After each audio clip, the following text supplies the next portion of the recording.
Caleb Thornton stood alone at the edge of his property, clutching a small wooden horse he had carved for a son he might never see again. 4 years. 4 years since Eleanor had taken Benjamin and vanished into the night with another man's promises. 4 years since Caleb had felt anything but the hollow ache where his heart used to be. The people of Dusty Creek whispered that he was already dead inside. They were right. If you want to follow Caleb's journey to the end, subscribe to our channel now and comment the city you are watching from so I can see how far this story has traveled.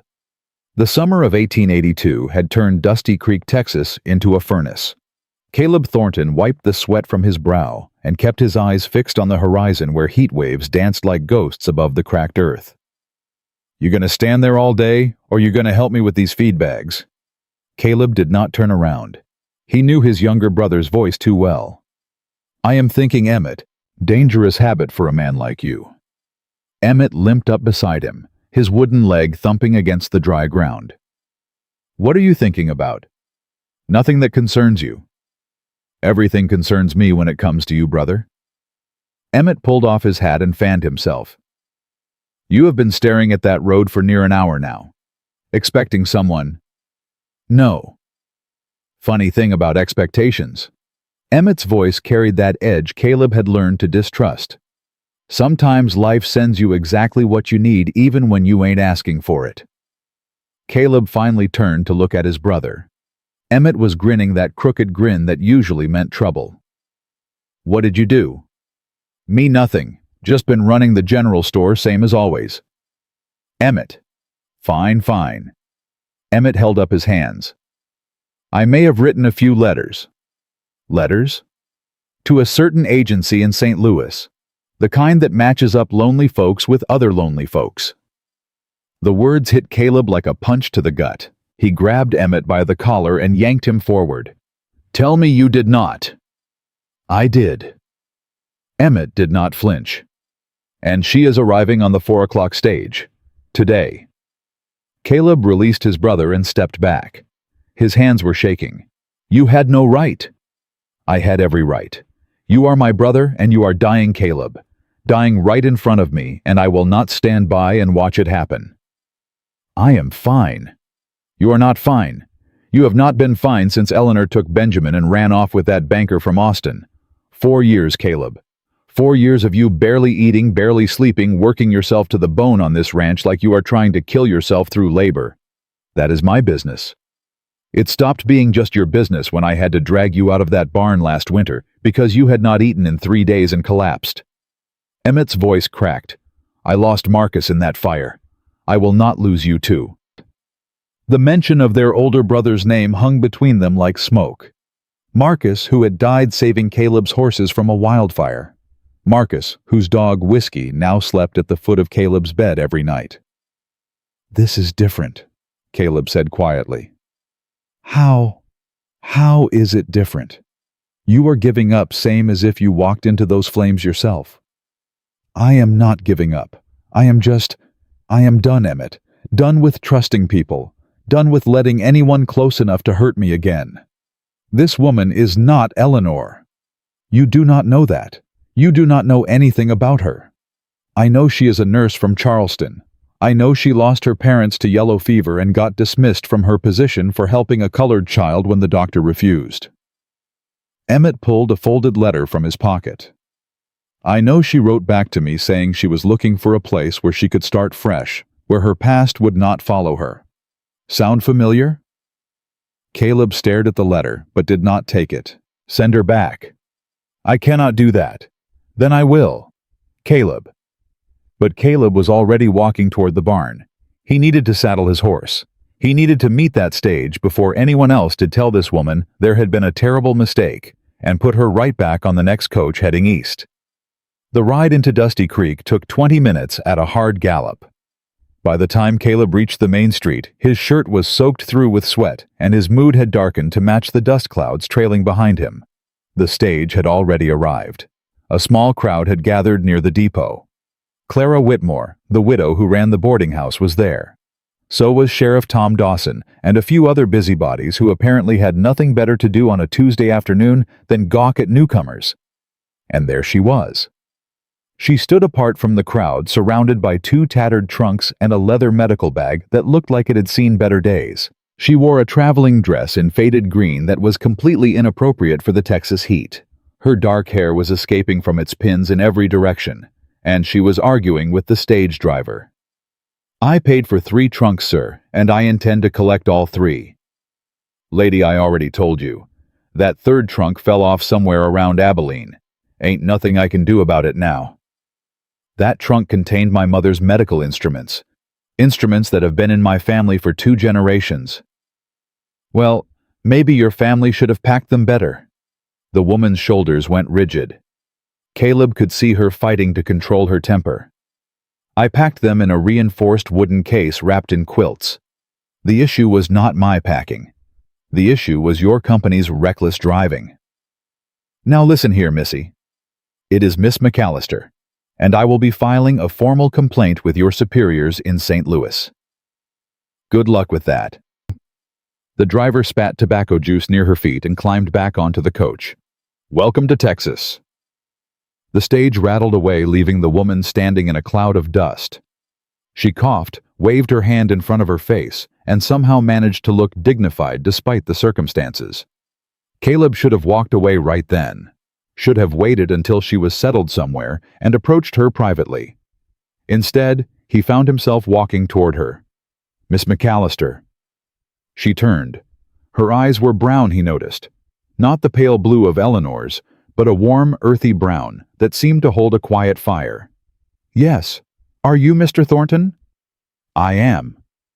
Her face lit up with relief, and something else. Hope, maybe.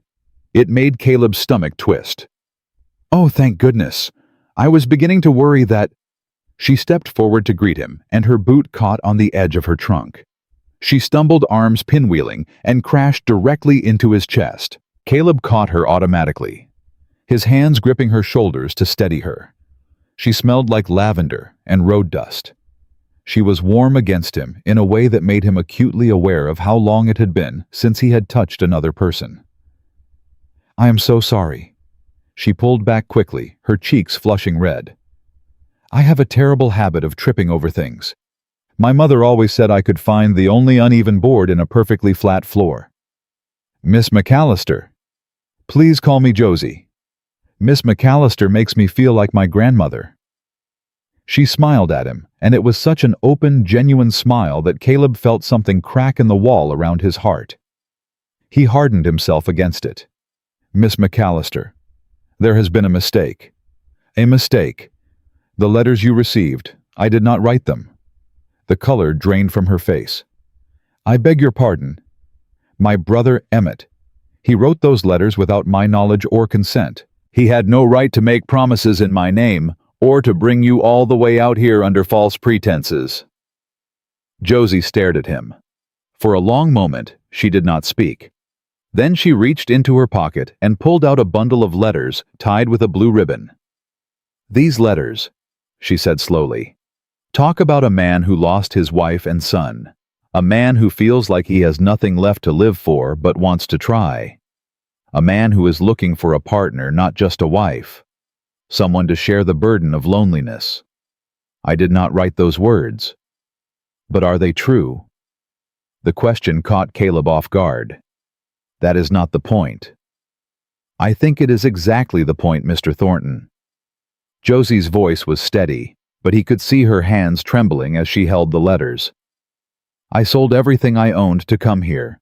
I have $7.43 to my name. I cannot go back to Charleston. The people there made sure of that." "That is not my concern." "No, I suppose it is not." Josie squared her shoulders. "But I am not asking for your charity, Mr. Thornton. I am asking for the truth. Did your brother lie about your situation, or just about who was doing the writing?" Caleb wanted to walk away. Every instinct told him to turn around, get on his horse, and ride back to his ranch where he could be alone with his grief. But something in this woman's eyes held him there.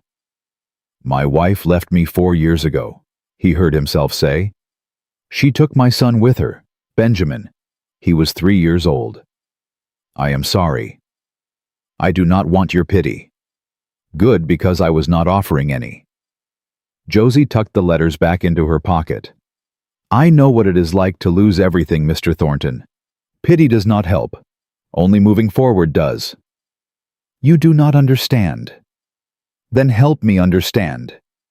Clara Whitmore chose that moment to bustle over, her face bright with curiosity. Well, well, well, Caleb Thornton, I did not expect to see you in town today. And who is this lovely young lady? Nobody, Caleb said flatly. She is leaving. I am Josephine McAllister. Josie offered her hand to Clara with a warm smile. I am the mail-order bride who apparently ordered the wrong groom. Clara's eyebrows shot up. Mail-order bride for Caleb. She looked between them with undisguised delight. Oh, this is wonderful. The whole town has been hoping someone would shake that man out of his misery. Mrs. Whitmore, Caleb started. It is about time is what it is. 4 years of you moping around like a ghost, barely talking to anyone, working yourself half to death. Your brother must have finally decided to take matters into his own hands. My brother had no right. Your brother loves you. Clara patted Caleb's arm. We all do, you stubborn fool. And if this sweet girl is willing to put up with your nonsense, you should count yourself lucky. I am not marrying anyone. Who said anything about marriage? Josie spoke up. For the moment, I would settle for not sleeping in the street tonight. Clara immediately took charge. You will do nothing of the sort. I have a room at my boarding house, and you will stay there until things get sorted out. Caleb Thornton, you will carry this young lady's trunks. I will not. You will, or I will tell everyone in town about that time you were 10 years old and got your head stuck in Mrs. Patterson's chicken coop. Caleb's jaw tightened, but he grabbed Josie's trunks without another word. The walk to Clara's boarding house was mercifully short. Caleb deposited the trunks in the hallway and turned to leave. Wait. Josie's voice stopped him at the door. Can we talk properly, I mean, without an audience? There is nothing to talk about. I disagree. She stepped toward him. You did not write those letters, but someone did. Someone who knows you well enough to describe your pain with such detail that I felt it across 1,000 miles of railroad track. That means something, Mr. Thornton. It means my brother is a meddling fool. Or it means your brother sees something in you that you have forgotten how to see in yourself. Caleb stared at her. This woman, this stranger who had fallen into his life like a summer storm, was looking at him as if she could see straight through the walls he had built. You do not know me, Miss McAllister. No, I do not. But I would like to. She held out her hand. I am not asking you to marry me. I am not asking you for anything except a chance. A chance to prove that I can be useful here, that I can build a life in this town, whether or not that life includes you. And if I say no, then I will find another way. I always have. Her chin lifted. But I think you are too decent a man to send a woman away with nowhere to go, no matter how much you want to pretend otherwise. Caleb looked at her outstretched hand. He thought about Eleanor, who had smiled at him just like this once, who had promised forever and delivered abandonment. He thought about Benjamin, who would be 7 years old now, who probably did not even remember his father. He thought about the empty ranch house that waited for him every night, where the silence was so heavy it felt like drowning. 1 week, he said finally. You have 1 week to find work and lodging. After that, we are done. Josie's face broke into a smile. 1 week. That is all I need. She grasped his hand, and the touch sent a jolt through Caleb that he was not prepared for. Her grip was firm and steady, her palm calloused from work. Thank you, Mr. Thornton. Do not thank me. I am not doing this for you. I am doing this so my conscience is clear when you leave. Of course. But her eyes sparkled with something that looked suspiciously like amusement. Whatever helps you sleep at night. Caleb pulled his hand free and walked out without another word. He rode home with the sunset burning red behind him and a strange tightness in his chest that he refused to name. Emmett was waiting on the porch when he arrived. "Well, you are lucky I did not shoot you. That bad, huh?" Caleb swung down from his horse and tied the reins to the post. "She is staying at Clara's for 1 week, then she leaves." 1 week. Emmett grinned. "A lot can happen in a week, brother." "Nothing is going to happen. I am going to avoid her. She is going to realize there is nothing for her here, and she is going to get on the next stage east." "If you say so." "I do say so." Caleb stomped past his brother and into the house. Whiskey raised his graying head from his spot by the fireplace and thumped his tail weakly. "At least you are happy to see me," Caleb muttered. He poured himself a whiskey and sat in the chair by the window. The same chair where he had sat 4 years ago, waiting for Eleanor to come home. The same chair where he had finally accepted she never would. The whiskey burned going down, but it did not warm the cold place inside him. Somewhere in town, a woman with brown eyes and a stubborn chin was settling into Clara's boarding house. A woman who had called him decent. A woman who looked at him like he was not already broken beyond repair. Caleb drained his glass and poured another. 1 week. He could survive 1 week. The next morning came too early and too hot. Caleb had slept poorly, his dreams tangled with memories he preferred to forget. Benjamin's laugh. Eleanor's false promises. The smell of smoke from the fire that took Marcus. He was in the barn checking on a mare who was about to foal when Emmett found him. "She is already looking for work." "Who?" "You know who. Josie McAllister. She went to see Doc Reed first thing this morning." Caleb kept his eyes on the mare. "Good for her." "Word is, Doc Reed turned her away. Said he did not need help from some woman who got herself fired for breaking rules back east. That is Doc Reed's business."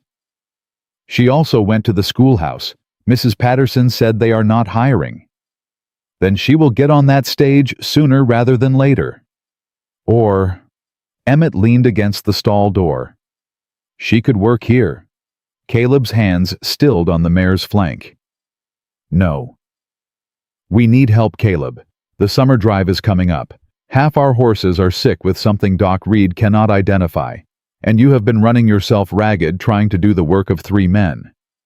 I said no.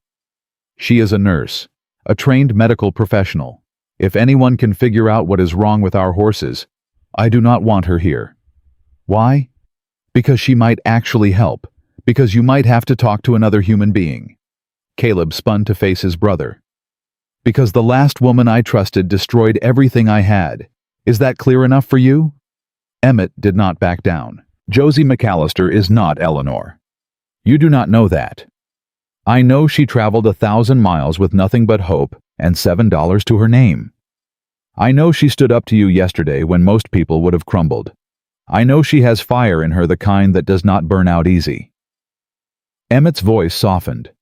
"Give her a chance, Caleb. Not for romance, not for marriage. Just give her a chance to prove herself. And if I do not, then you keep dying slowly on this ranch, and I keep watching, and one day I will have to bury you next to Marcus. Is that what you want?" The question hung in the air between them. Caleb thought about his brother's face, the lines of worry that had appeared over the past 4 years. The way Emmett's smile never quite reached his eyes anymore. "Fine," he said. "She can come look at the horses. Once. If she cannot help, she leaves." Emmett's face split into a grin. "I will go tell her." "Emmett!" Caleb grabbed his brother's arm. "This changes nothing. Do you understand me? She looks at the horses, that is all." "Of course, brother, that is all." But as Emmett limped away, Caleb could hear him whistling, and for the first time in 4 years, the sound did not make him want to scream. Josie arrived 2 hours later, her medical bag clutched in her hands like a lifeline. She was wearing a simpler dress today, blue calico, that had seen better days, but was at least more practical than yesterday's traveling clothes. "Mr. Thornton?" She nodded to him politely. "Miss McAllister." Your brother said you have sick horses. 3 of them, maybe 4. What are the symptoms? Caleb led her to the first stall where a young stallion named Thunder stood with his head hanging low. Lethargy, loss of appetite, some kind of discharge from the eyes. Josie set down her bag and approached Thunder slowly, her movements calm and deliberate. The horse shifted, but did not shy away when she touched his neck. Easy boy, easy. Her voice was soft, soothing. I just want to take a look at you. She examined the horse with a thoroughness that surprised Caleb. She checked his eyes, his mouth, his hooves. She listened to his breathing. She felt along his neck and chest. How long has he been like this? About a week. And the others? Started showing symptoms 3 or 4 days ago. Josie stepped back, her brow furrowed in thought. What? Caleb asked. What is it? I have seen this before. Back in Charleston there was an outbreak at one of the stables near the waterfront. She turned to face him. It is called strangles. A bacterial infection, highly contagious. Can you treat it? Yes, but we need to act fast. The infected horses need to be isolated immediately. We need to clean and disinfect everything they have touched, and I will need to make poultices for the swelling. You can do all that. I can try. Josie met his eyes steadily. But I will need your help, and I will need you to trust me. Trust. The word felt like broken glass in Caleb's mouth. Just tell me what to do, he said. They worked side by side for the rest of the day. Josie directed operations with a confidence that belied her youth, and Caleb found himself following her instructions without argument. They moved the sick horses to an isolated corral. They scrubbed down the barn with lye soap. They prepared poultices from ingredients Josie pulled from her battered medical bag. By sunset they were both exhausted, covered in sweat and horsehair, but the situation was under control. You know what you are doing, Caleb admitted grudgingly. I should hope so. I trained for 3 years. Josie wiped her forehead with the back of her hand, leaving a streak of dirt across her brow. My mother was a midwife and healer. She taught me everything she knew before she died. The yellow fever. Yes. Josie's voice was quiet. It took both of them within a week of each other. I could not save them. I am sorry. Do not be. They died knowing they had given me skills that would let me survive on my own. She looked at him. That is more than most women get. Caleb found himself staring at her. At the determination in her jaw. At the quiet strength in her eyes. At the way she stood in his barn like she belonged there. I will pay you for today's work, he said abruptly. And if the horses recover, I will pay you more. I do not want your money, Mr. Thornton. Then what do you want? A chance. She picked up her medical bag. Your brother promised me that you are a good man underneath all that grief. I would like the opportunity to see that for myself. My brother talks too much. Perhaps, but I have learned that the people who talk too much often have something worth saying. She smiled, and despite everything, Caleb felt the corners of his mouth twitch in response. Not quite a smile, but close. Same time tomorrow, Josie asked. The horses will need monitoring. Then I will be here. She walked away into the fading light, her bag swinging at her side, and Caleb watched her go. 1 week, he had told her. 1 week to prove herself. For the first time in 4 years, he found himself wondering what might happen if she succeeded. 3 days passed. 3 days of Josie arriving at dawn and working until her hands ached. 3 days of Caleb watching her from a distance, pretending not to notice the way she hummed off-key while mixing poultices. 3 days of Thunder, slowly lifting his head again, eating again, living again. He is going to make it, Josie said on the 3rd morning, her voice thick with relief. They all are. Caleb stood beside her at the corral fence. You saved them. We saved them. I could not have done it alone. You did most of the work. And you did the heavy lifting. Josie turned to face him, a smile playing at the corners of her mouth. We make a decent team, Mr. Thornton, whether you want to admit it or not. Caleb did not answer, but he did not walk away either. That afternoon, Clara Whitmore came to the ranch with a basket of food and a head full of gossip. The whole town is talking, she announced, settling herself on the porch like she owned it. Caleb Thornton and the mystery woman from Charleston. Some folks are saying she bewitched you. That is ridiculous. I know it is. I told Martha Henderson the only thing that woman bewitched was your sick horses. Clara unwrapped a loaf of bread and handed it to him. But you know how people talk. They have been waiting 4 years for something interesting to happen to you. My life is not their entertainment. Everything is entertainment in a small town, honey. You should know that by now. Clara's eyes softened. She is a good woman, Caleb.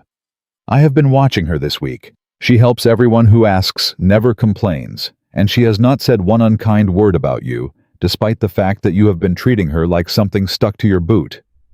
I have not. You have. But she keeps coming back anyway. That tells me something. It tells me she is stubborn. It tells me she sees something worth fighting for.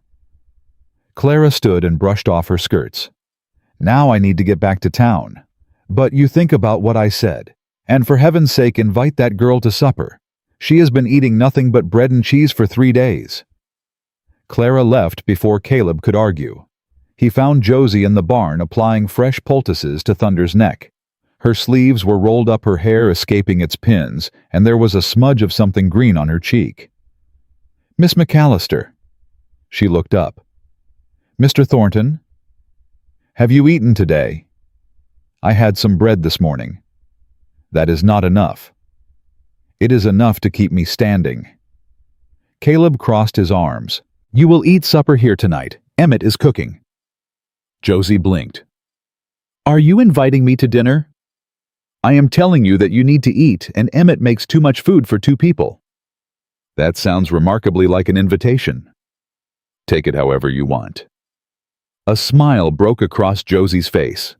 It transformed her entirely, lighting up her tired eyes and softening the stubborn set of her jaw. Caleb felt something shift in his chest. I would be honored to join you for supper, Mr. Thornton. It is just food. Of course, just food. But the way she said it made Caleb wonder if they were still talking about dinner at all. Emmett outdid himself that evening. Roast chicken, fresh vegetables from Clara's garden, and biscuits so light they practically floated off the plate. They ate at the small table in the kitchen, the 3 of them crowded together in a space that suddenly felt less empty than it had in years. So, Miss McAllister, Emmett said, passing her another biscuit, tell us about Charleston. What made you leave? Josie's hand paused over her plate. That is a long story. We have time. She glanced at Caleb, then back at Emmett.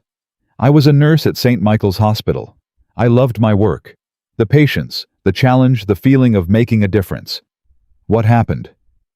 There was a little girl, 7 years old. She had been burned badly in a kitchen fire.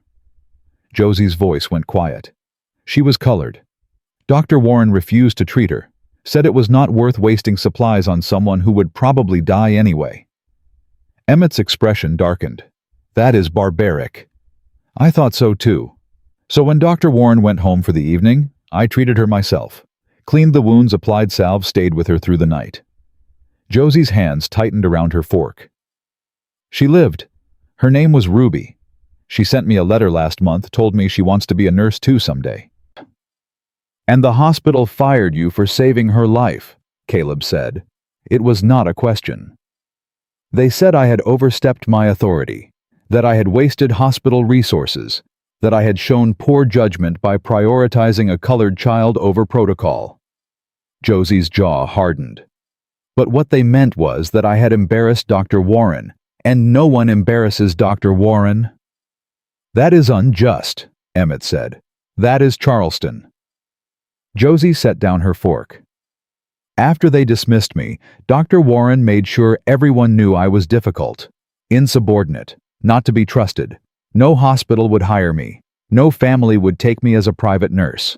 I spent 6 months watching my savings dwindle, knowing I was running out of options. And then you answered my advertisement, Emmett said softly. Your brother's advertisement, Caleb corrected sharply. Yes. Josie met his eyes. I answered an advertisement for a mail-order bride written by a man who described himself as broken and lonely. A man who said he wanted a partner, not a servant. A man who asked for someone willing to build something new. Silence fell over the table. I meant every word, Emmett said finally. Even if I wrote them for someone else. I know. Josie stood and began gathering dishes. And I appreciate your honesty about it now. Both of you. Most people would have lied. We are not most people, Caleb heard himself say. Josie paused, a stack of plates in her hands. No, you are not. Their eyes held for a moment. Then Whiskey chose that exact instant to push through the kitchen door, tail wagging, and shove his gray muzzle directly into Josie's hip. She yelped and stumbled backward. The plates flew from her hands. Caleb lunged forward and caught them before they hit the floor. Thank you, Josie gasped, steadying herself against the table. I am so sorry. That dog came out of nowhere. That is Whiskey. He belonged to my brother Marcus, the one who died in the fire. Yes. Josie looked down at the old dog, who was now leaning against her legs with his eyes half closed in bliss. He seems to like me. He likes everyone? Then maybe he and I have something in common. Emmett snorted. Caleb shot him a warning look, but his brother was already grinning. I should go, Josie said, moving toward the door. Thank you for dinner. It was the best meal I have had in weeks. You could stay, Emmett offered. We have a spare room. Emmett? Caleb's voice was sharp. What? It is late. The road back to town is dark. I am just being practical. I will be fine, Josie said quickly. Clara will be expecting me. At least let me walk you part of the way, Caleb said. The words came out before he could stop them. Josie's eyebrows rose. You do not have to do that. I know. They walked in silence for the first 10 minutes. The summer night was warm, the sky scattered with stars, and Caleb found himself acutely aware of the woman beside him. Your brother loves you very much, Josie said finally. He meddles too much. Is there a difference? Caleb considered the question. I suppose not, but that does not make it less annoying. Family rarely is anything but annoying. Josie's voice held a wistful edge. I miss having someone to annoy me. Your parents? Yes, and my younger sister. She died the day before my mother. Josie's steps slowed. I was holding her hand when she went. She was 17 years old. She had just gotten engaged to a boy from the shipping district. They were going to have a June wedding. I am sorry. Everyone is sorry. It does not bring them back. Josie stopped walking and turned to face him. But you know that, do you not? You know exactly what it feels like to lose everyone you love. Caleb's throat tightened. I did not lose them to death. No, you lost them to choice, which is almost worse. The words hit him like a physical blow. No one had ever said that to him before. Everyone treated his abandonment like a lesser tragedy, something he should have recovered from by now. But Josie understood. She took everything, he said quietly. My son, my trust, my ability to believe that anyone could stay. I know. How could you possibly know? Because I have been left too. Josie's voice was steady. Not by a spouse, but by employers who promised they valued me, by friends who swore they would stand by me, by an entire city that decided my compassion was a liability. She stepped closer. We are both survivors of abandonment, Mr. Thornton. The only difference is who did the leaving. They stood there in the darkness, two broken people who had somehow found each other in the middle of nowhere. Caleb, he said. What? My name. It is Caleb. If we are going to keep talking about our deepest wounds, you might as well use my first name. A smile flickered across Josie's face. Caleb. Yes. Thank you for walking me home. You are not home yet. Close enough. She reached out and touched his arm briefly. I will see you tomorrow. The horses still need monitoring. She walked away before he could respond. Caleb watched her go, his arm burning where she had touched him. When he got back to the ranch, Emmett was waiting on the porch. Well, what? Did you tell her you are falling for her? I am not falling for anyone. Brother, I have seen that look before. You had it when you met Eleanor. Do not. Caleb pushed past him. Do not compare them. I am not comparing. I am observing. And what I observe is a man who is terrified of feeling something again. Caleb stopped in the doorway. What if she leaves? What if she stays? No one stays. Margaret stayed. Your mother stayed. Marcus stayed until he could not stay anymore. Emmett's voice softened. Not everyone is Eleanor Caleb. Some people keep their promises. Caleb did not answer. He went to bed with Emmett's words echoing in his head, and Josie's touch still warm on his skin. The fourth day brought trouble. Caleb was in the east pasture checking fences when he saw the dust cloud on the horizon. A rider moving fast. His hand went to the rifle strapped to his saddle.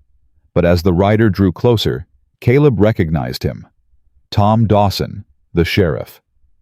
Caleb. Tom reined in his horse, breathing hard. We have got a problem. What kind of problem? The kind that just stepped off the morning stage from Austin. Tom's jaw tightened. Eleanor is back. The name hit Caleb like a bullet. What did you say? Your wife. Ex-wife. Whatever she is. She arrived about an hour ago with a lawyer and a whole lot of papers. Tom shook his head. She is at the hotel now. Says she wants to talk. I have nothing to say to her. I figured as much. But Caleb... Tom hesitated. She has the boy with her. Benjamin. Everything stopped. The wind. The sun. Caleb's heart. Benjamin.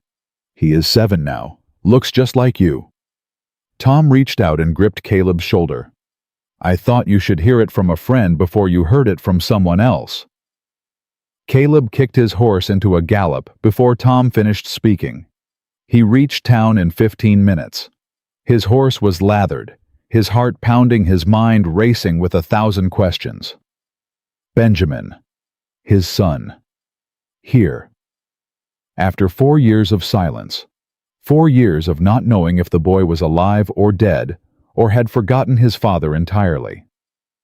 The hotel lobby was empty, except for a woman sitting in one of the chairs by the window. She looked up when Caleb entered, and for a moment time collapsed. Eleanor. Still beautiful. Still poised. Still wearing that expression of cool calculation that had once seemed mysterious and now seemed terrifying. Hello, Caleb. Where is he? Upstairs, resting from the journey. I want to see him. In time. Eleanor rose gracefully. We need to talk first. I have nothing to say to you. Then listen. She gestured to the chair across from her. Please, 5 minutes. Against every instinct, Caleb sat. Eleanor studied him for a long moment. You look terrible. 4 years without my son will do that. I deserve that. You deserve a lot more than that. Perhaps. Eleanor folded her hands in her lap. I did not come here to apologize, Caleb. What I did was wrong, and no amount of apologies will change it. But I am here now because circumstances have changed. What circumstances? Richard is dead. The man I left with. Eleanor's voice remained steady, but something flickered in her eyes. He died 3 months ago. Gambling debts. He left me nothing. So you came crawling back. I came back because Benjamin needs his father. Eleanor leaned forward. I cannot care for him anymore, Caleb. I have no money, no prospects, no family willing to take me in. Richard's creditors are circling like vultures. If I keep Benjamin, We will both end up in the poorhouse." Caleb's hands clenched into fists. "You want to give him back, after everything you did to take him from me. I want what is best for our son, and right now that means you. How do I know this is not another trick, another scheme to get something you want? Because I am telling you the truth." Eleanor reached into her bag and pulled out a stack of papers. "These are custody documents. Sign them and Benjamin is yours, legally, permanently. I will have no claim on him." Caleb stared at the papers. His hands were shaking. "What is the catch?" "No catch. Just one condition." Eleanor met his eyes. "Let me say goodbye to him.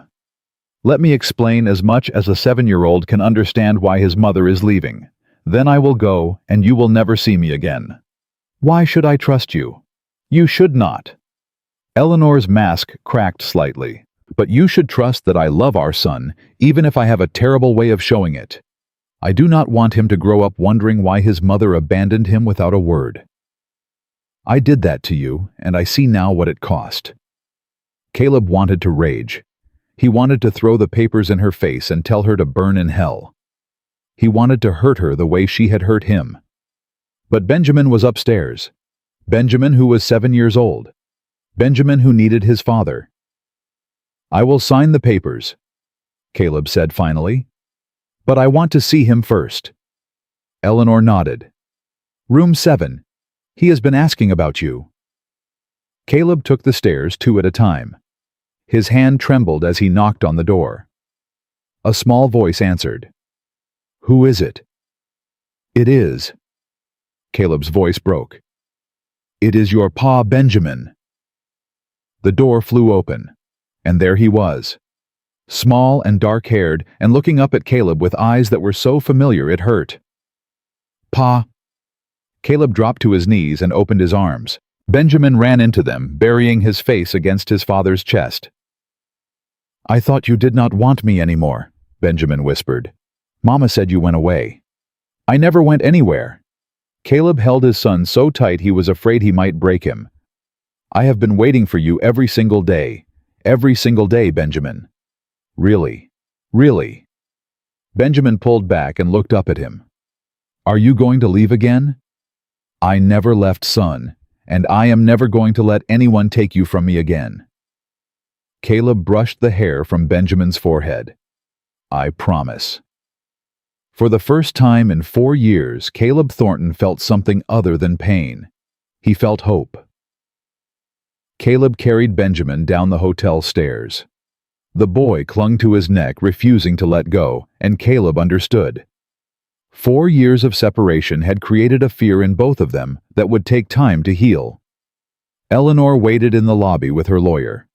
She watched them descend, her face unreadable. "He missed you," she said quietly. "Every night he asked about you." "Then why did you keep him from me?" "Because I was selfish. Because I thought Richard could give him a better life." Eleanor's voice cracked. "I was wrong."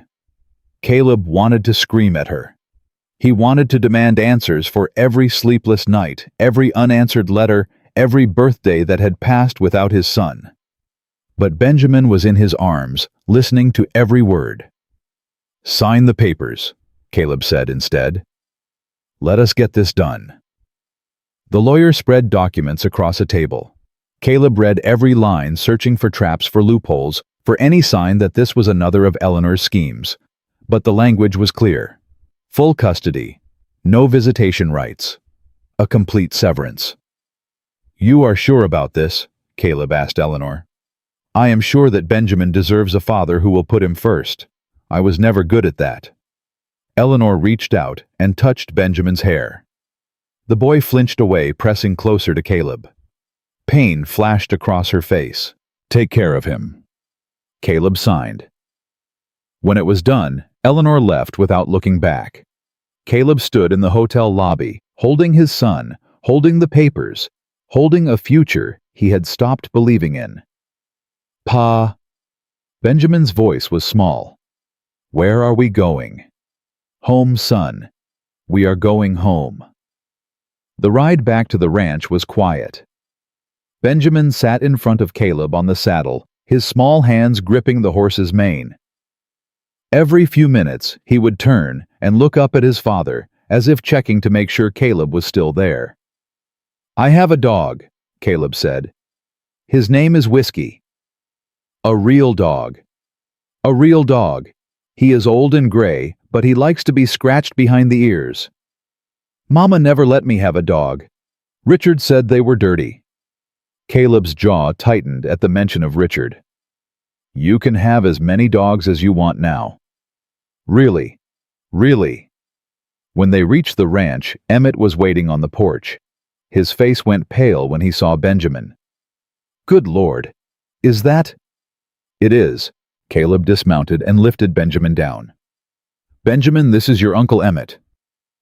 Emmett dropped to one knee, putting himself at eye level with the boy. "Hey there, little man. I have not seen you since you were knee-high to a grasshopper." Benjamin studied him solemnly. "You have a wooden leg."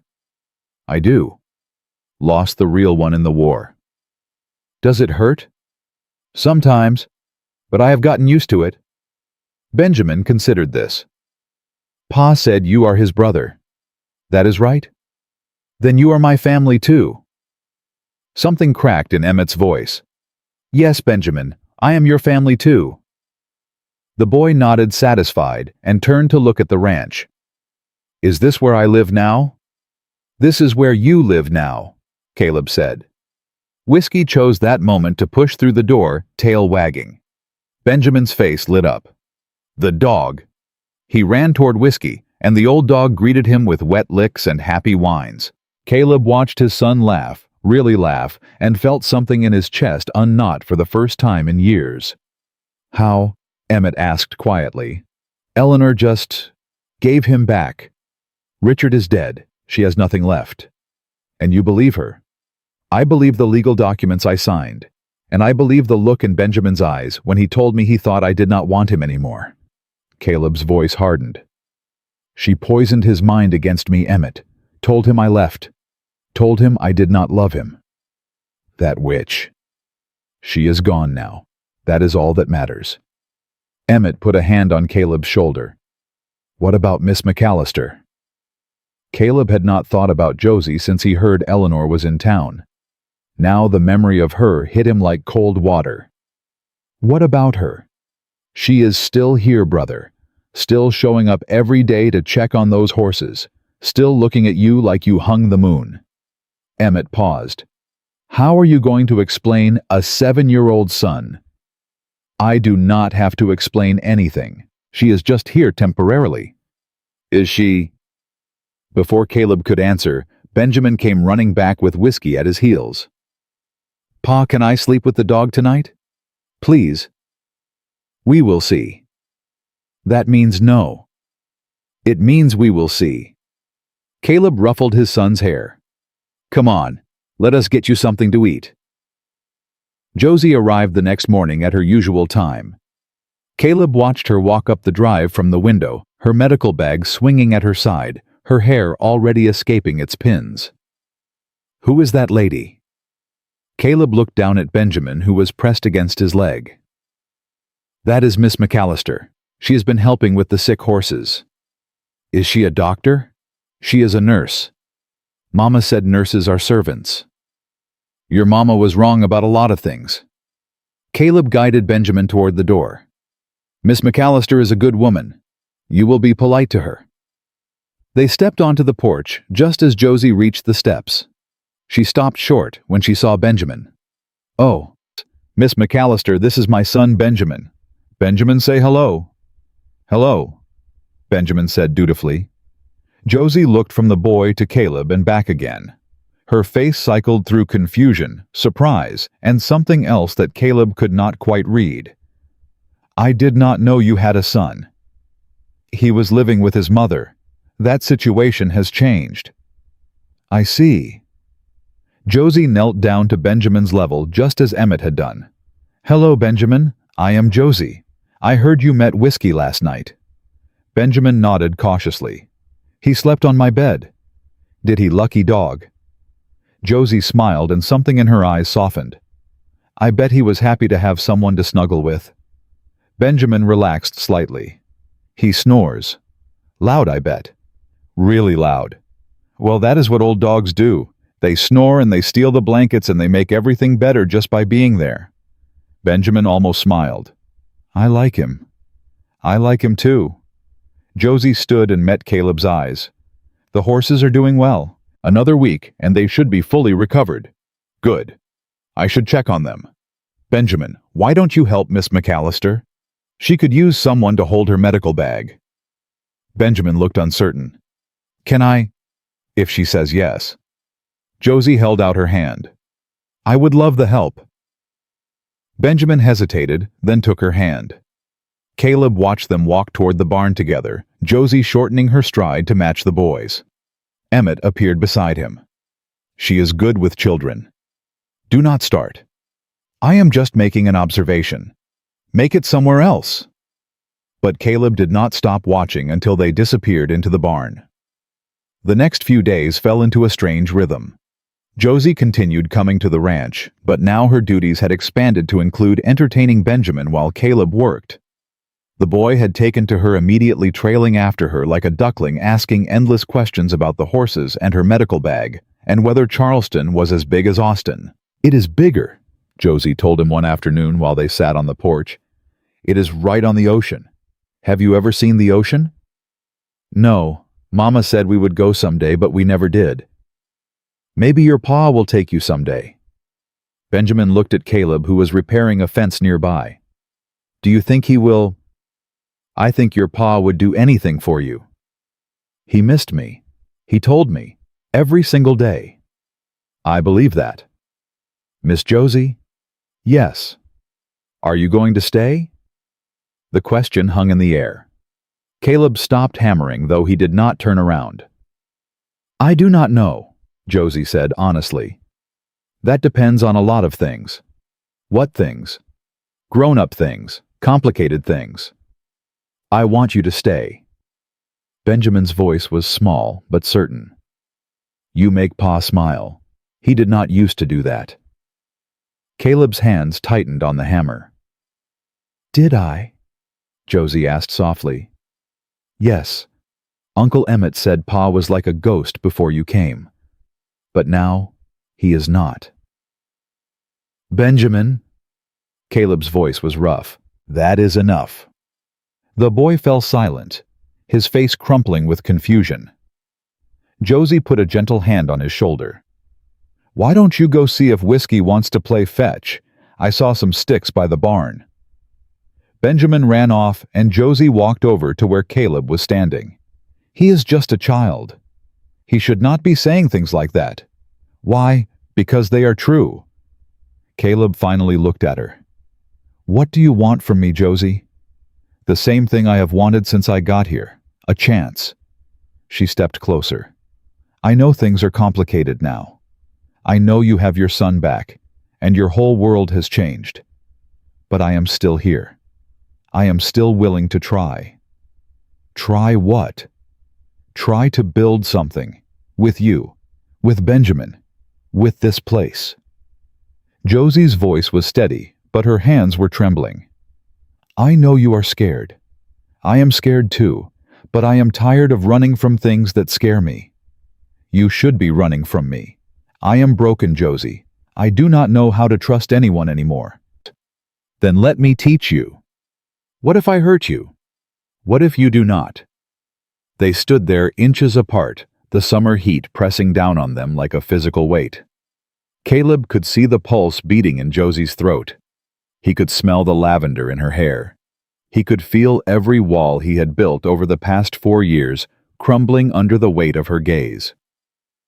Pa! Benjamin's shout shattered the moment. They turned to see the boy running toward them, his face white with fear. Pa, there is a man by the barn! Caleb grabbed his rifle from the porch. Stay with Josie! He moved fast, scanning the property as he went. The barn doors were open, swinging slightly in the breeze. Inside, a man in a dusty suit was going through the medical supplies. He looked up when Caleb entered. Mr. Thornton, We need to talk. Caleb raised the rifle. Who are you? My name is Victor Crane. I represent the creditors of the late Richard Harrington. The man smiled, but it did not reach his eyes. Your ex-wife neglected to mention that Richard's debts extend to anyone who took possession of his property, including your son. That is insane. That is the law. Richard signed a contract promising Benjamin as collateral for a loan. When he died, that contract transferred to his estate. Caleb's blood ran cold. You cannot be serious. I am very serious. Either you pay off Richard's debt, which amounts to $3,000, or I take the boy back to Austin and place him in a workhouse until the debt is satisfied. Over my dead body. That can be arranged. Crane pulled back his coat to reveal a pistol. But I would prefer to handle this civilly. You have 1 week to get the money. I do not have that kind of money. Then find it. Crane moved toward the door. 1 week, Mr. Thornton. After that, things get unpleasant. He walked past Caleb and out into the sunshine. Caleb stood frozen, the rifle still raised, his mind spinning. Josie appeared in the doorway with Benjamin clinging to her skirts. Caleb. What happened? What did that man want? Caleb lowered the rifle. His hands were shaking. He wants Benjamin. Josie's face went pale. What? Richard owed money. He used Benjamin as collateral. If I do not pay $3,000 in a week, they will take my son. They cannot do that. He is a child, not property. In the eyes of the law, that contract is binding. Caleb's voice cracked. I just got him back, Josie. I cannot lose him again. Benjamin started crying. Pa, what is happening? That man scared me. Caleb dropped to his knees and pulled his son into his arms. Nothing is happening. No one is taking you anywhere. But the man said, I do not care what the man said. You are my son, and you are staying with me. Josie knelt beside them. We will figure this out. There has to be a way. $3,000. Caleb's voice was hollow. I could sell the ranch, but even then. What about the horses, the saddle business? Not enough. Not nearly enough. They sat there in the barn, the three of them, while the summer sun beat down outside, and everything Caleb had fought for threatened to slip away. Emmett arrived an hour later. He listened in silence as Caleb explained the situation. That is extortion, Emmett said finally. Pure and simple. Legal extortion. Crane has papers. He has lawyers. Then we get lawyers of our own. With what money? There has to be something. Emmett paced the kitchen, his wooden leg thumping against the floor. The ranch, the horses, the equipment. I already calculated it. Even if I sold everything, I would be short by at least $1,000. What about Eleanor? This is her mess. Eleanor has nothing. That is why she gave Benjamin back. Then we ask the town for help. I will not beg. This is not about your pride, Caleb. This is about your son. I know what this is about. Caleb slammed his fist on the table. Benjamin flinched in Josie's arms. I know exactly what this is about, but I will not ask people who have nothing to give for money I cannot repay. What about Clara? Josie spoke quietly. She has been running that boarding house for years. She might have savings. I cannot ask Clara. You do not have to ask. I will ask. Josie stood settling Benjamin on the chair beside her. You stay here with your son. I will be back. Josie. But she was already gone. She returned 2 hours later with Clara, Dr. Reed, and 6 other townspeople. They filed into Caleb's kitchen like an army. What is this? Caleb demanded. This is your community, Clara said firmly. Miss McAllister told us what happened. We are here to help. I did not ask for help. No, you did not. But you are getting it anyway. Clara pulled a leather pouch from her apron. This is $800. Every penny I have saved in 20 years. Clara, I cannot. You can and you will. She pressed the pouch into his hands. Pay me back when you can. No interest. Dr. Reed stepped forward. I have 300. It is not much, but it is yours. One by one, the townspeople came forward. The blacksmith with $200, the schoolteacher with $50, the baker with $75. Even Sheriff Dawson contributed, pulling crumpled bills from his pocket with a gruff apology that it was not more. By the time they finished, Caleb was looking at $2,400. He could not speak. His throat was too tight. You are still short, Josie said quietly. But we have a week. We will find the rest. Why? Caleb finally managed. Why are you all doing this? Clara's face softened. Because you are one of us, Caleb Thornton. Even when you tried to push us away, you were still one of us. And we protect our own. Benjamin tugged on Caleb's sleeve. Pa, are the nice people going to help? Caleb looked down at his son, then at the room full of people who had just emptied their savings for him. Yes, son. The nice people are going to help. That night, after everyone had gone, and Benjamin was asleep, with whiskey curled at his feet, Caleb found Josie on the porch. Thank you. I did not do anything. They wanted to help. You brought them here. You organized them. Caleb sat down beside her. You saved my son. Not yet. We are still short $600. I will find it. We will find it. Josie turned to face him. Together. Caleb reached out and took her hand. She did not pull away. Why do you care so much about Benjamin, about me? Because when I look at you, I see someone worth caring about. Someone who has been hurt and keeps fighting anyway. Someone who loves his son more than his own life. Josie squeezed his fingers. And because when I am with you, I do not feel so alone anymore. Caleb lifted her hand to his lips and kissed her knuckles gently. Stay, he said. Not temporarily. Not until the stage runs east. Stay. Josie's eyes filled with tears. Are you asking me to marry you? I am asking you to give me time.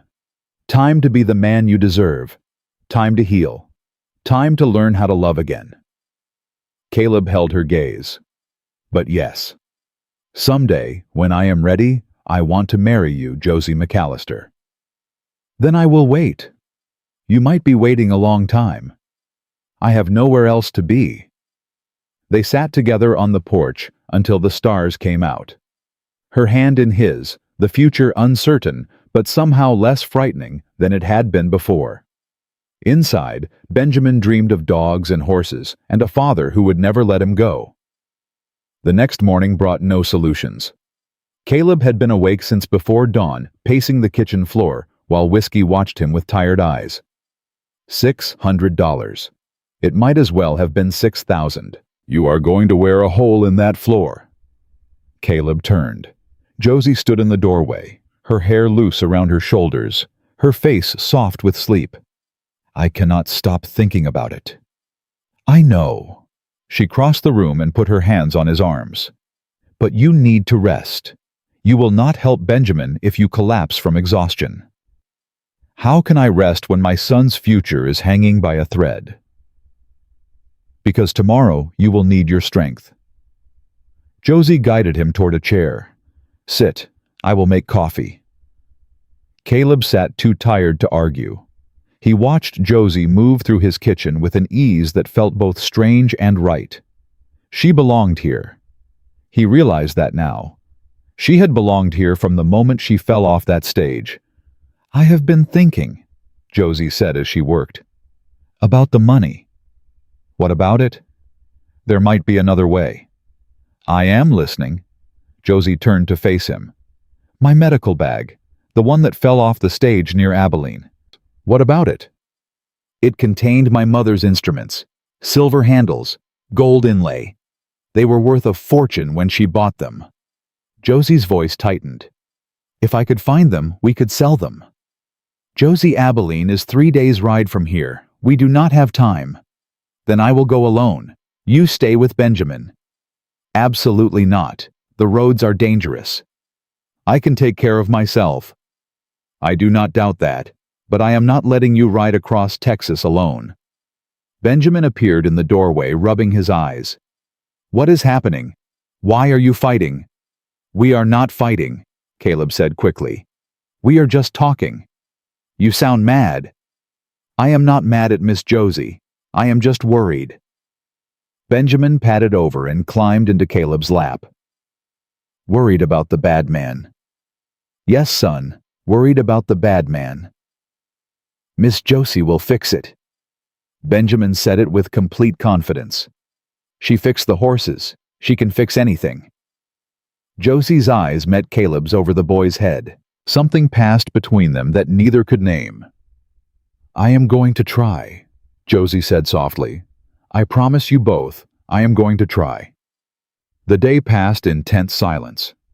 Emmett came by with more bad news. He had asked every merchant in town, every rancher, every farmer.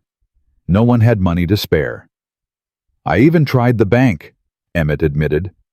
They laughed me out of the building, said we were not worth the risk. Of course they did. Caleb's voice was bitter.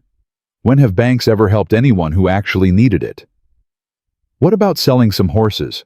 Josie asked. I already sold 3 yesterday. Got $400, used it to buy supplies we needed and pay off existing debts.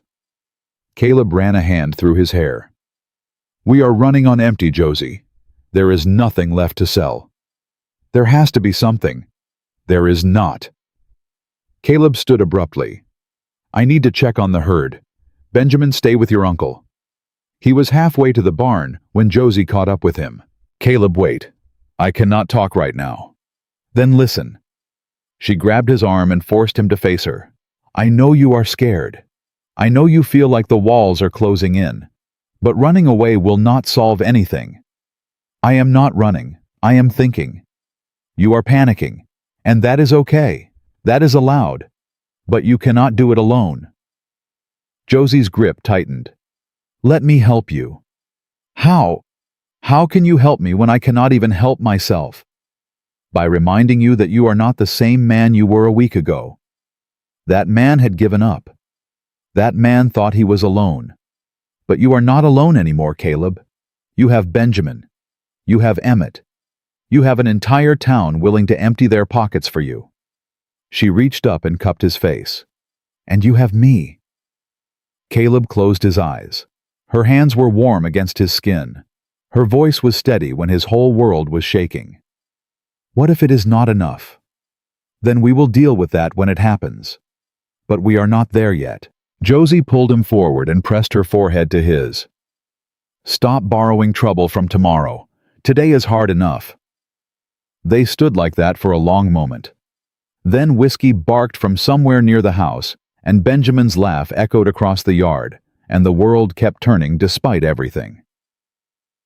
I do not deserve you, Caleb said quietly.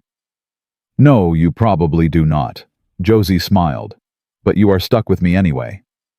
That evening a rider appeared on the horizon. Caleb grabbed his rifle immediately. Get Benjamin inside. Josie took the boy without argument. Emmett positioned himself on the porch, his own rifle ready. But as the rider drew closer, Caleb lowered his weapon. It was Eleanor. She rode up to the house looking nothing like the composed woman who had left 4 days ago. Her dress was torn. Her hair was wild. There was a bruise forming on her cheek. Caleb. She dismounted awkwardly, nearly falling. I had to come back. I had to warn you. Warn me about what? Crane, Victor Crane. Eleanor grabbed his arm. He is not just a debt collector. He works for a man named Solomon Pike, a criminal, a monster. What are you talking about? Richard owed money to Pike, not to any bank. The contract, the debt, it is all fake. Pike made it up after Richard died. Eleanor's voice cracked. I found letters in Richard's belongings. Pike has been running this scheme for years.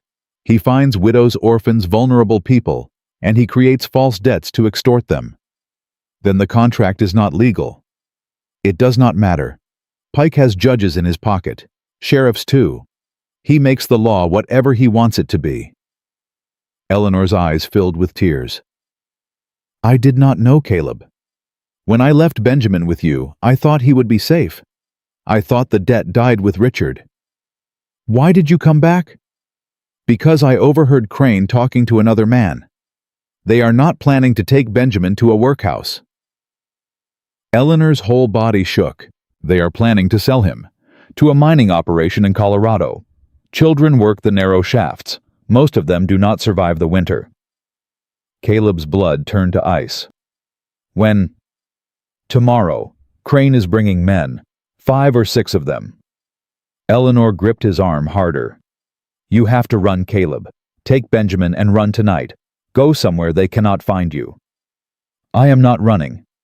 You cannot fight them alone. I will not be alone. Eleanor looked at him. Really looked at him for the first time since she had arrived. You have changed. Yes, I have. The woman, the one from Boston. Her name is Josie, and she is the reason I'm still standing. Eleanor nodded slowly. Something like respect flickered in her eyes. Then maybe there is hope after all. Why did you come back, Eleanor, really? Because Benjamin is my son too. Her voice broke. I know I have no right to say that. I know I gave him up, but I could not let them take him without trying to warn you. She released his arm and stepped back. I have done terrible things, Caleb, to you, to Benjamin, to everyone who ever trusted me. But I am not so far gone that I would let my child be sold to slavers. Where will you go? I do not know. Away from here. Pike's men will be looking for me once they realize I talked. Eleanor moved toward her horse. Take care of our son Caleb. Be the father I never let you be. Eleanor. She paused. Thank you. She mounted without another word and rode into the gathering darkness. Caleb watched until she disappeared, then turned and went inside. Josie, Emmett, and Benjamin were waiting in the kitchen. Benjamin ran to his father immediately. Was that Mama? Is she coming back? No, son. She just came to deliver a message. What message? Caleb knelt and took Benjamin's hands. Benjamin, I need you to be very brave. Can you do that for me? Yes, Pa. Some bad men are coming tomorrow. Not the same man from before. Worse men. And we are going to have to fight them. Benjamin's eyes went wide. Like in the war. A little like that, yes. Are you going to get hurt? I am going to do everything I can to keep us all safe. But I need you to stay with Miss Josie no matter what happens. Can you promise me that? I promise. Caleb pulled his son into a fierce hug. Over Benjamin's shoulder, he met Josie's eyes. We need to talk, he said. They sent Benjamin to bed with Emmett and gathered in the kitchen. Caleb explained everything Eleanor had told him. So the debt is fake, Josie said. That means we were never actually in danger. The debt being fake does not mean the danger is fake. Crane is coming tomorrow with armed men. They do not care about legality. They care about profit. Then we go to Sheriff Dawson. Eleanor said Pike has sheriffs in his pocket. We do not know if Dawson is one of them. Tom Dawson is a good man, Emmett protested. I thought Richard Harrington was a good man too. Look how that turned out. Josie stood and began pacing. There has to be something we can do. Some way to stop this. There is. Caleb's voice was quiet. But you are not going to like it. What is it? We fight. Against 6 armed men. Against however many they bring. Caleb looked at his brother. I lost Benjamin once. I will not lose him again. If that means dying to protect him, then that is what I will do. You are not dying, Josie said fiercely. I did not come all this way to watch you die. Then help me fight. I am not a soldier, Caleb. No, you are a healer, which means when the bullets start flying, you will be the one keeping us alive. Josie stopped pacing. You actually want me to help. I want you to stay with Benjamin like I told him, but if things go wrong, I need to know you can handle yourself. I can shoot. What? I can shoot. My father taught me when I was 12. He said every woman should know how to defend herself. Josie met his eyes. I am not as good as you, but I can hit a target from 20 yards. Caleb stared at her. You continue to surprise me, Miss McAllister. I should hope so. I would hate to be predictable. Despite everything, Caleb felt his lips twitch. All right, here is the plan. They worked through the night. Emmett rode into town to rally anyone willing to stand with them. Caleb fortified the house as best he could. Josie prepared medical supplies and taught Benjamin how to hide in the cellar. By dawn, they were as ready as they would ever be. Sheriff Dawson arrived with 6 townsmen just as the sun cleared the horizon. I do not work for Pike, he said before Caleb could speak. Never have, never will. When Emmett told me what was happening, I gathered every man I could trust. How do we know you are telling the truth? Because my wife and daughter are in this town. If Pike's operation expands here, they will be in danger. I will burn in hell before I let that happen. Caleb studied the sheriff's face. He saw fear there. But he also saw determination. The kind that came from protecting something precious. Welcome to the fight, Tom. They positioned themselves around the property. Dawson and his men took the east side. Emmett covered the north. Caleb stationed himself on the porch where he could see the main road. Josie stayed with Benjamin in the cellar. It had been a fight to get her to agree. I should be out there with you. You should be protecting my son. He is not just your son anymore, Caleb. He is mine too. Josie's voice shook. Maybe not by blood, maybe not by law, but in here. She pressed her hand to her chest. He is mine. Caleb cupped her face and kissed her forehead. Then protect him, for both of us. The riders appeared 2 hours later. Not 6 men, 12. They came in a cloud of dust and violence led by Victor Crane and a man Caleb did not recognize, older, meaner, eyes like chips of ice. Solomon Pike. Mr. Thornton, Pike called out as they stopped 20 yards from the house. I hear you have been causing trouble for my associate. I hear you have been trafficking children. Pike smiled. It was the coldest thing Caleb had ever seen. I prefer the term reallocating resources. Those brats would have starved on the street anyway. I give them purpose. You give them death. Death comes for everyone, Mr. Thornton. I simply expedite the process for those too weak to survive. Pike leaned forward in his saddle. Now we can do this the easy way or the hard way. Give me the boy, and we ride out peacefully. Resist, and everyone in that house dies. There is a third option. Oh, and what is that? Caleb raised his rifle. You can go to hell. The first shot shattered the morning silence. Pike's horse reared, and the man beside him fell from his saddle with a red bloom spreading across his chest. Chaos erupted. Bullets flew from every direction. Dawson's men opened fire from the east. Emmett's rifle cracked from the north. Pike's riders scattered trying to find cover on open ground. Caleb fired methodically, making every shot count. 1 man down. 2. A third. But Pike's men were not amateurs. They regrouped quickly, concentrating fire on the house. Wood splintered around Caleb. Glass shattered. Fall back! Dawson shouted. Caleb retreated into the house, still firing. He heard screaming from somewhere. One of the townsmen hit. The cellar door burst open. Josie emerged with a rifle in her hands and murder in her eyes. I told you to stay with Benjamin. Benjamin is hidden. You need help. Josie. Argue later. Shoot now. She positioned herself at a broken window and fired. A man dropped. Caleb stared at her in shock. 20 yards, I said. Josie reloaded without looking at him. I undersold myself. The battle raged for what felt like hours, but was probably only minutes. Pike's men fell one by one until only 3 remained. Pike himself, Crane, and a massive brute with a shotgun. This is not over, Thornton, Pike screamed from behind an overturned wagon. I will burn this ranch to the ground.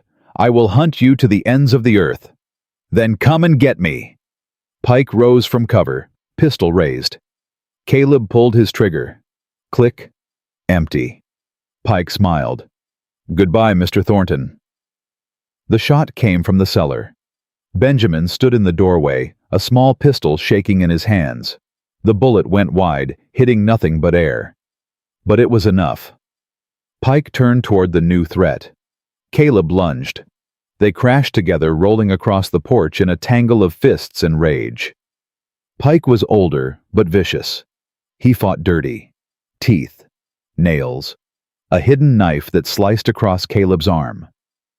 But Caleb was fighting for his son, for his family, for everything he had nearly lost and finally found again. He got his hands around Pike's throat and squeezed. You will never touch my son. Pike clawed at his face, his legs kicked, his eyes bulged. And then he went still. Caleb released the body and staggered to his feet. Blood dripped from his arm. His whole body ached. But Benjamin was running toward him and Josie was right behind, and somewhere in the distance he could hear Emmett whooping in victory. "Papa!" Caleb caught his son and held him tight. Josie reached them a moment later, wrapping her arms around them both. "It is over," she whispered. "It is over." Crane and the last of Pike's men were gone. They had fled when their leader fell. Dawson sent men after them, but Caleb did not care if they caught them or not. His family was safe. Nothing else mattered. "You shot at him," Caleb said to Benjamin, pulling back to look at his son. "Where did you find that gun?" "In the cellar. Miss Josie showed me where." Benjamin's lip trembled. "I missed." "You were very brave." "I was scared." "Brave people are always scared, son. That is what makes them brave." Caleb held him tighter. "I am so proud of you." They buried the dead that afternoon. Pike's men went into unmarked graves at the edge of the property. Caleb said no words over them. One townsman had died in the fighting. Daniel Cooper, the blacksmith's apprentice. He was 19 years old. Caleb spoke at his burial, thanking him for his sacrifice, promising his family that it had not been in vain. That night, they gathered in the kitchen. Caleb, Josie, Benjamin, Emmett, and a dozen townspeople who had stayed to help clean up. Clara Whitmore pressed a glass of whiskey into Caleb's hand. "You did good today." "I killed a man." "You killed a monster. There is a difference." "Is there?" "Yes." Clara's voice was firm. "That man trafficked children, Caleb. He sold them to mines where they died in darkness. You stopped him. You saved Benjamin, and who knows how many other children he would have taken." Caleb looked at the whiskey but did not drink. "I wanted to die, for a long time. I thought death was the only escape from the pain. And now I want to live." He looked across the room to where Josie was helping Benjamin eat his supper. "I want to live more than I have ever wanted anything." "Then do it." Clara squeezed his shoulder. "Live, Caleb Thornton. You have earned it." Later, after everyone had gone, and Benjamin was asleep in his bed with whiskey at his feet, Caleb found Josie on the porch. She was watching the stars. "Beautiful night," she said without turning. "Hard to believe there was so much death just hours ago. Life moves forward, even after tragedy. I shot a man today." "I know." "I did not hesitate." Josie's voice was quiet. "When I saw him aiming at you, I did not think. I just fired." "Does that bother you?" "It should it not? Taking a life should weigh on a person's soul." "It will, in time."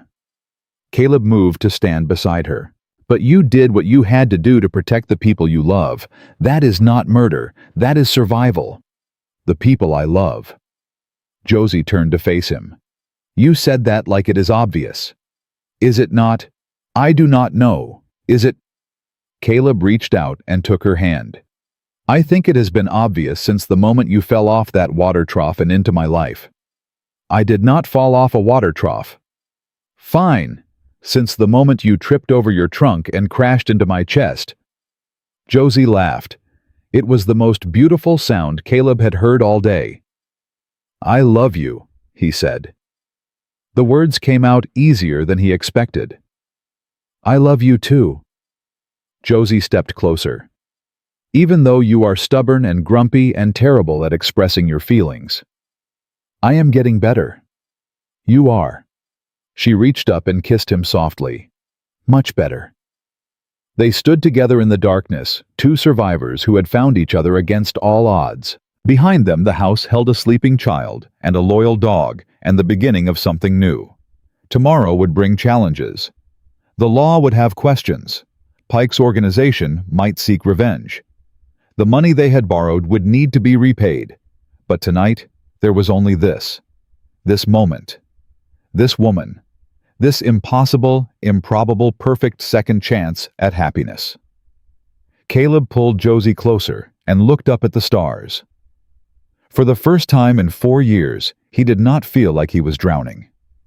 He felt like he was finally learning how to breathe. The weeks that followed were both the hardest and the sweetest of Caleb's life. The wound on his arm healed slowly, leaving a scar that Josie traced with her fingers each night while they sat on the porch watching the stars. "Does it hurt?" she asked one evening. "Not anymore." Caleb caught her hand and held it against his chest. "Nothing hurts anymore." Benjamin had nightmares for the first few days. He would wake screaming about bad men and gunfire, and Caleb would rush to his room and hold him until the shaking stopped. But children are resilient. By the second week, Benjamin was running through the fields with whiskey, his laughter echoing across the ranch like music. "He is healing," Josie observed as they watched him play. "We all are." Sheriff Dawson came by regularly with updates. Crane had been captured near the border and was awaiting trial in Austin. Pike's organization was crumbling, its members scattering like rats from a sinking ship. The children they had intended to traffic were being returned to their families or placed with good people who would care for them. "You did a good thing, Caleb," Dawson said one afternoon.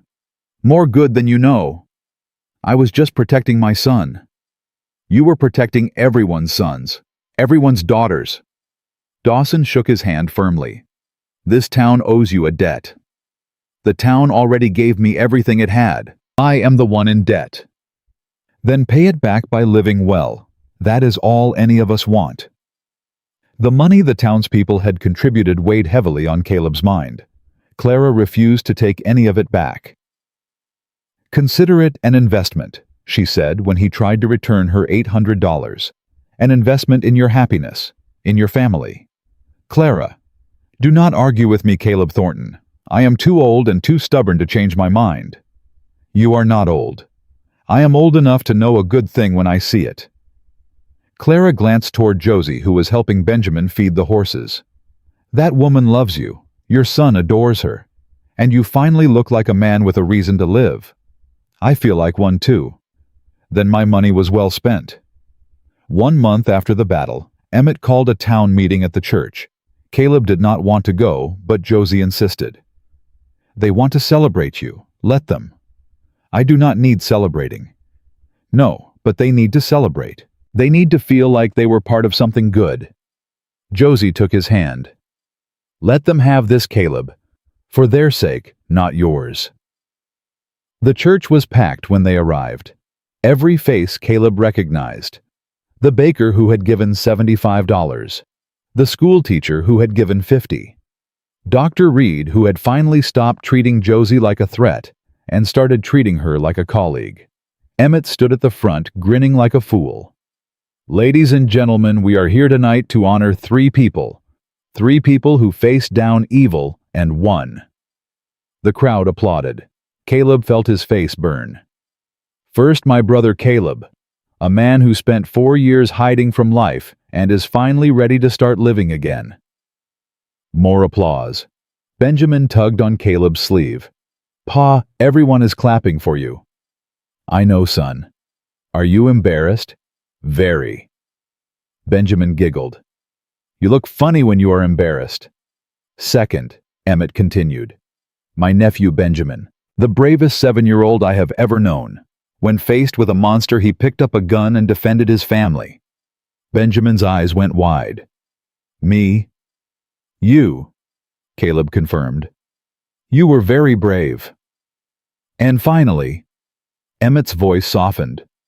Miss Josephine McAllister. A woman who came to this town with nothing but $7 in a dream and ended up saving all of us.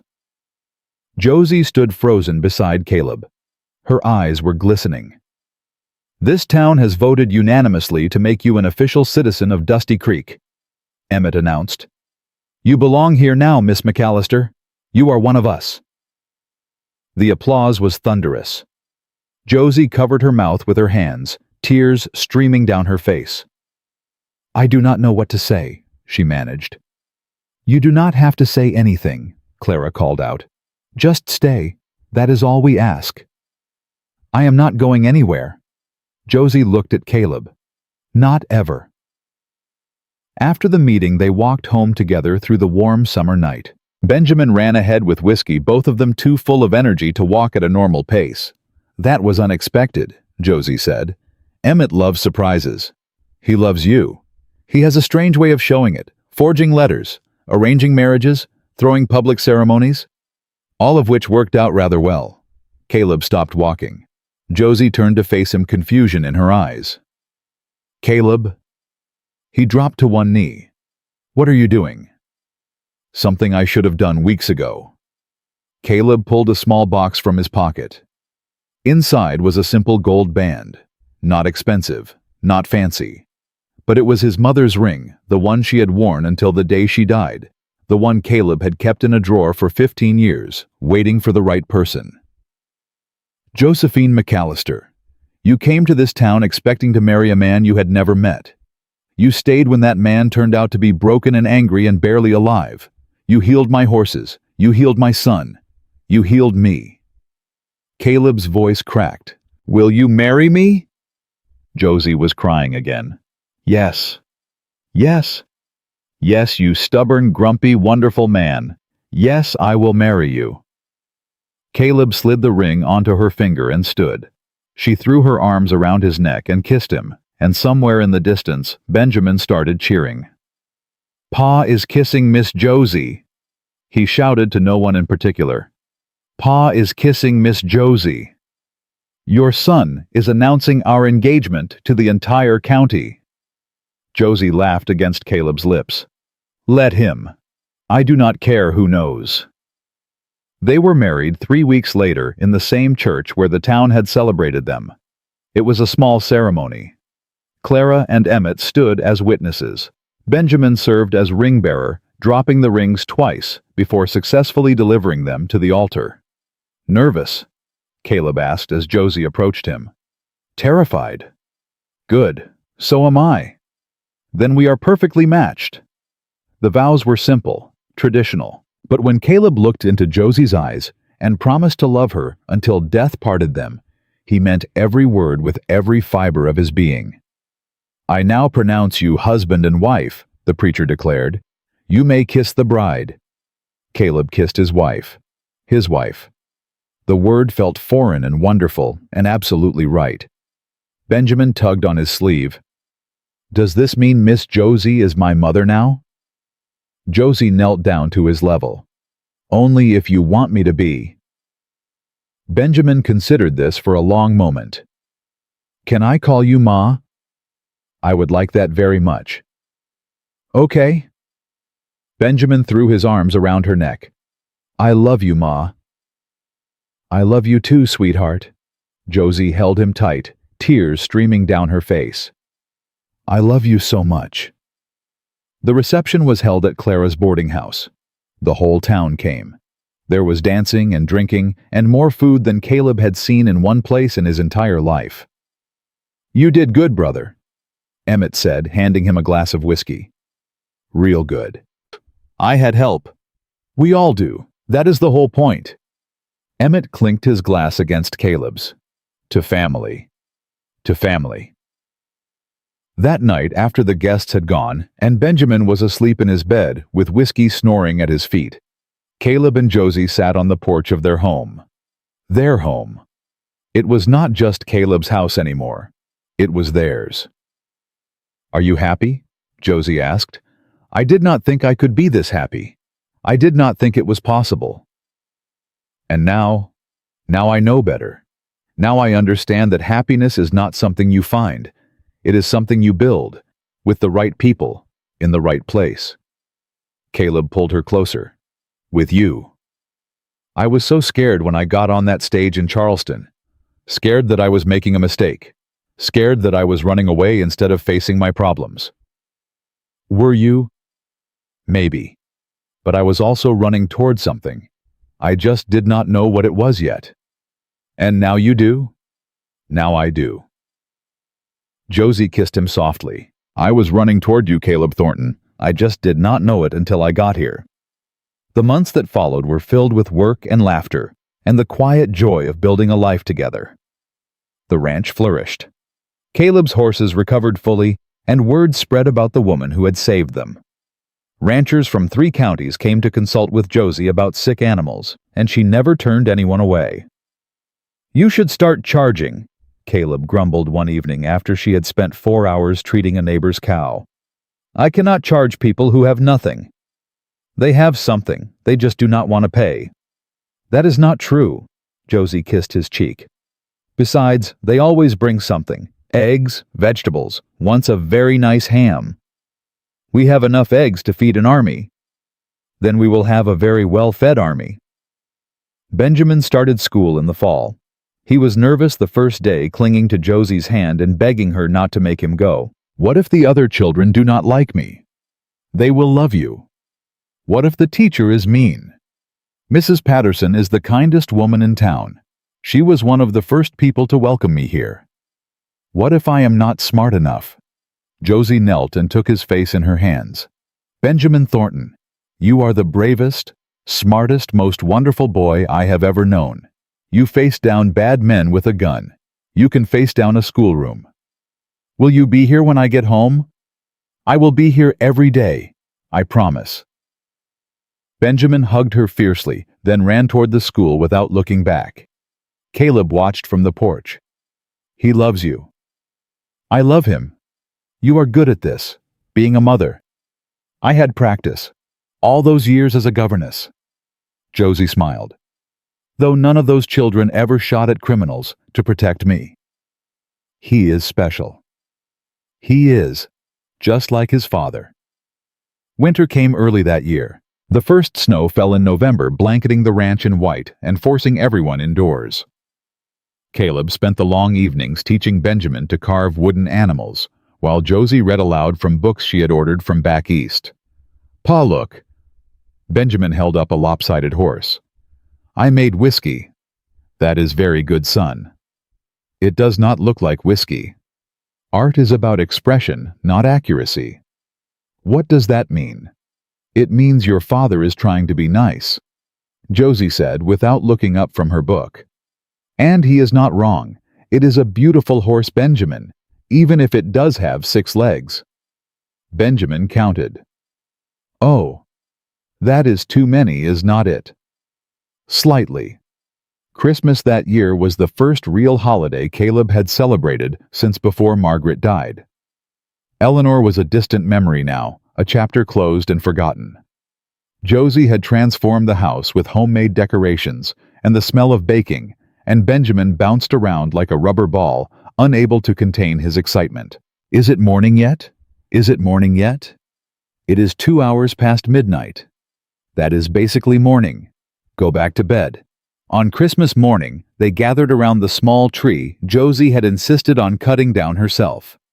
She had fallen twice during the process, nearly taken out Emmett with the axe, and somehow managed to choose the most lopsided tree in the entire forest. It has character, she insisted when Caleb pointed this out. It has a lean. Character. Benjamin tore through his presents with gleeful abandon. A new coat from Clara, a pocket knife from Emmett, a carved wooden horse from Caleb, this one with the correct number of legs, and from Josie, a leather-bound journal. For your adventures, she explained. You can write down everything that happens to you. Everything. Everything important. Benjamin opened the journal and immediately began writing. Day 1. Got presents. Pa and Ma love me. Caleb looked at those words and felt his heart expand. I have something for you, he told Josie. You already gave me my gift. This is different. Caleb handed her an envelope. Open it. Inside was a deed to a small building in town.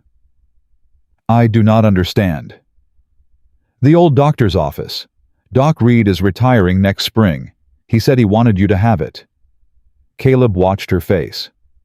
If you want it. A clinic, my own clinic. Josie Thornton, medical practitioner. Caleb smiled. Has a nice ring to it. Josie threw her arms around him. Thank you, thank you, thank you, thank you. Thank Doc Reed. It was his idea. But you made it happen. I wanted to give you something worthy of everything you have given me. Caleb. Josie pulled back and looked into his eyes. You gave me a family. You gave me a home. You gave me a reason to believe in love again. Nothing in the world could be worth more than that. I love you. I love you too. She kissed him soundly. Merry Christmas, husband. Merry Christmas, wife. Spring brought new life to the ranch. The horses foaled, the crops sprouted, and Josie announced one morning over breakfast that she was pregnant. Caleb dropped his coffee cup. Pregnant? About 3 months along by my estimation. A baby. That is generally what pregnant means, yes. Benjamin jumped up from the table. I am going to be a brother. Yes, sweetheart. Can we name it Whiskey? Absolutely not. Caleb had not moved. He was still staring at Josie, his broken coffee cup forgotten on the floor. Caleb. Josie's smile faltered. Say something. I am going to be a father again. You already are a father. I know, but this is... He could not find the words, so he crossed the kitchen in 2 strides, lifted Josie from her chair and spun her around. Put me down, I will be sick. He put her down and kissed her instead. Benjamin made gagging noises in the background. Gross paw, you are always kissing. Get used to it. I plan to kiss your mother every day for the rest of my life. The pregnancy was easy. Josie continued working at her clinic until the very end, brushing off Caleb's concerns with her usual practicality. I am pregnant, not dying. You are supposed to be resting. I will rest when the baby comes. You are impossible. You love me anyway. Heaven help me, I do. Their daughter was born on a warm September evening, arriving quickly and loudly, announcing her presence to the world with a wail that could be heard 3 fields away. She has your lungs, Caleb said, cradling the tiny bundle in his arms. And your stubbornness. She refused to wait for Doc Reed. What should we name her? Josie smiled tiredly. I was thinking Rose, after your mother. Caleb's throat tightened. Rose Thornton. Do you like it? I love it. Benjamin crept into the room, his eyes wide with wonder. Is that my sister? This is Rose. Would you like to hold her? Benjamin climbed onto the bed, and Caleb carefully transferred the baby into his arms. She is so small. She will grow. Will she like me? She will love you. Josie stroked Benjamin's hair. You are her big brother. You will teach her everything you know. Everything? Well, maybe not how to shoot a gun until she is older. Benjamin giggled. Rose opened her eyes and looked at him. Something passed between them, some invisible bond that needed no words. Hi, Rose, Benjamin whispered. I am Benjamin. I am going to take care of you forever. Caleb looked at his family, his son, his daughter, his wife. The life he had never thought he would have built from the ruins of everything he had lost. Are you happy?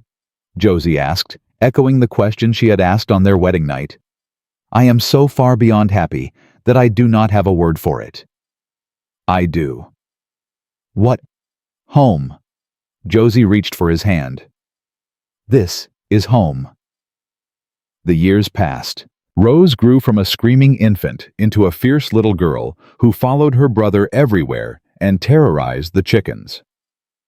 Benjamin grew tall and strong, developing his father's quiet intensity and his mother's quick wit. Whiskey grew old and slow, eventually passing peacefully in his sleep one winter night with his head in Caleb's lap. "I miss him," Benjamin said at the burial. "I know, son, so do I.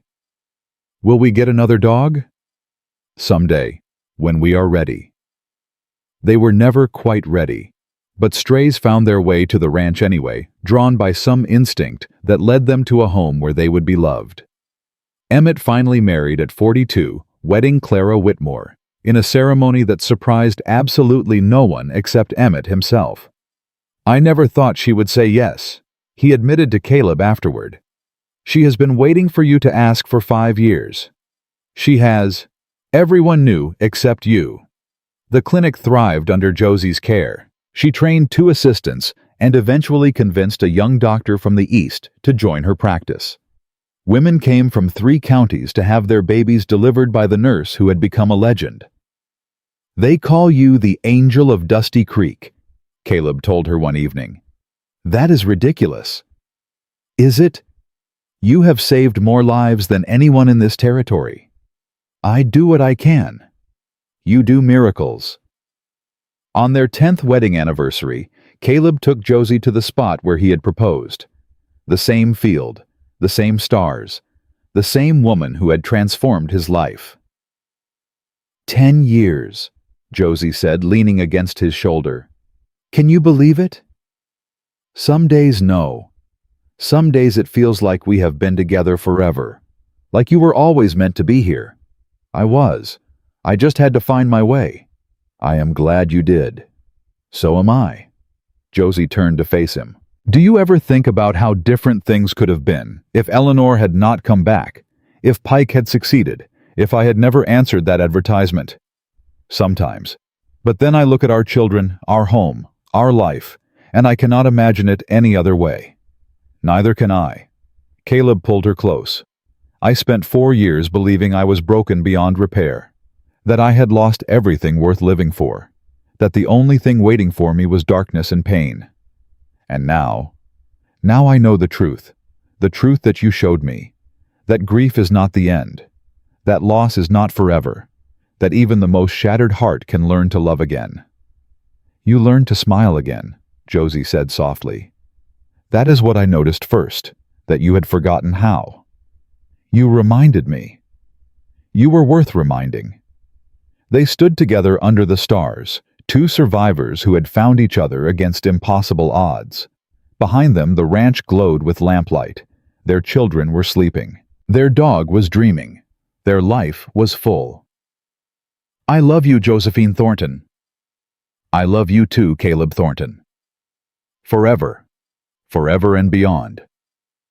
The cowboy who had forgotten how to smile had found his reason to laugh again. The woman who had traveled 1,000 miles for a lie had found her truth.